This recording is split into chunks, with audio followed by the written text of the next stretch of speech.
Hello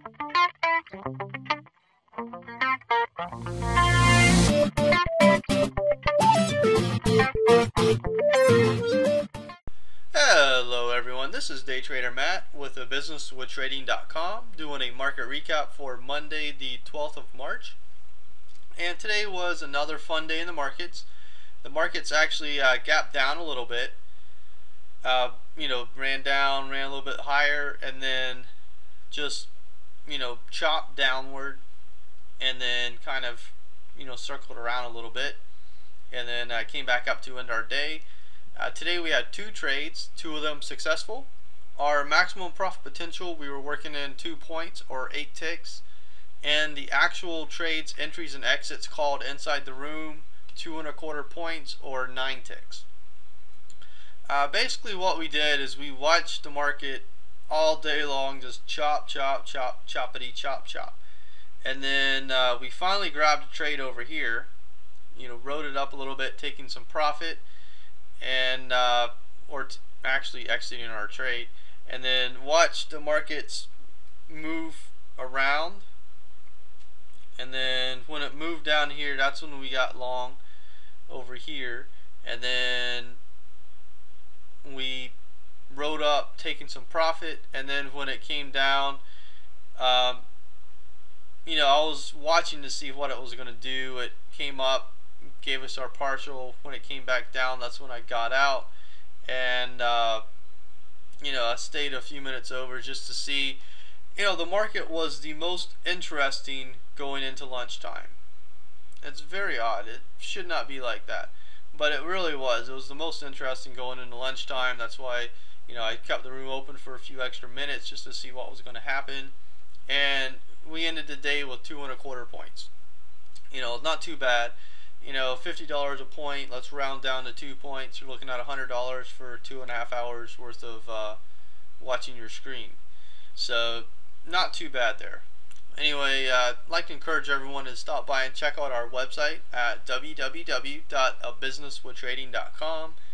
Every day we focus on our S&P 500 futures market. It's my favorite market to trade, and it's definitely very passionate about that market, and our members feel the same way, which is an awesome thing. We like talking about the S&P 500 futures. It's a lot of fun. Sometimes it can be a little aggravating, but for the most part, I think it's pretty fun. It's a fun market to trade. It's not an easy market to trade. If you've never traded it before, you definitely need to watch it a little bit, and that's what the room is all about. But it's definitely a lot of fun. I think it's pretty cool. And we also do option trades as well, just to make it a little more interesting, throw in another revenue area. I've been doing options for many years, and I think they're a fun tool. And trading just one way and only one way, it's good for when you first learn how to trade. But having other avenues is definitely what you want to do. Like you go into business selling hamburgers. You get good at selling hamburgers, then you add other things to it. What are you going to add to it? Maybe a chicken burger, maybe a buffalo burger. Probably have some fries with your hamburger. Combine that up.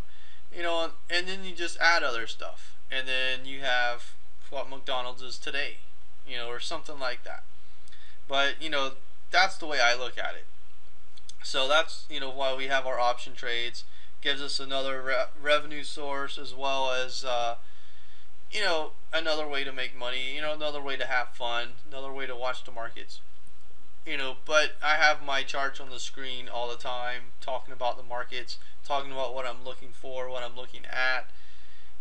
And whenever the room closes at 12, I do an analysis of what I'm looking at going forward. I try to do member videos as much as I can, talking about what I'm looking at going forward. A lot of times they go into what I'm looking at for the next few months. That's the best way to do it. And as day traders, we do take it one day at a time, but at least we have a reference point. And that's one reason why we also trade options. Options gives us stability, hey, we think in 3 months time this is what's going to happen, so let me take an option trade and you know, so I can be part of it. And that's what that's all about. But anyway, with that said, let's go into what we're looking at for tomorrow as far as news goes. And tomorrow, let's see, US 8:30 in the morning, we have core retail sales month over month, pretty big number, looking for 0.8%. Prior reading was 0.7. Also, retail sales looking for 1.1%. Prior reading was 0.4%. 10 o'clock looking for business inventories month over month. 0.5% is what we're looking for. 0.4 was the prior reading. Also at 10 o'clock we have IBD tip economic optimism number looking for 53.2. Prior reading was 49.4. And then 2:15 we have the FOMC statement and the federal funds rate. So the statement is what everybody is looking for. It's going to be very, very interesting. We've had better jobs numbers recently, and you know, I believe the Fed will stay on course. It probably keep taking QE3 off the table. That's what people are seeing right now, and it's going to be very interesting to see that statement. And that is all for the news. But tomorrow is going to be very, very interesting. I'm very excited to see what that statement's going to have in it. And with that said, if you do enjoy these videos, please click the Twitter, Facebook, and like buttons. Appreciate that in a big way, everyone. Hope you have an awesome day, and I'll see you in the markets tomorrow. Thanks.